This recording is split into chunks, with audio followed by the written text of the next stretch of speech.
Rafi, sa Liloan, Cebu, isang binatilyong estudyante ang nabundol ng motorsiklo. Nahulikang ang mabilis na pangyayari.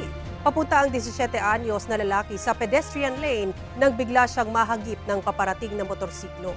Napuruhan ang kaliwang paa ng estudyante na nagpapagaling sa ospital. Sasagutin daw ang pagpapagamot niya ng rider na nagtamurin ng mga sugat. Nagkaareglo na ang parehong panig.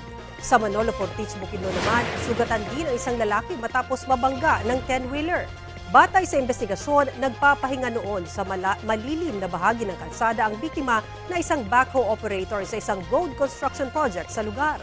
Ayon sa driver ng 10-wheeler, nawalan siya ng kontrol sa truck sa palikong bahagi ng daan. Tumama pa ang truck sa mga yero at bumagsak ang mga ito sa biktima. Nagpapagaling na siya sa ospital dahil sa mga tinamong sugat. Nakipag-areglo na sa kanya ang may-ari ng truck at sasagutin daw ang pagpapagamot.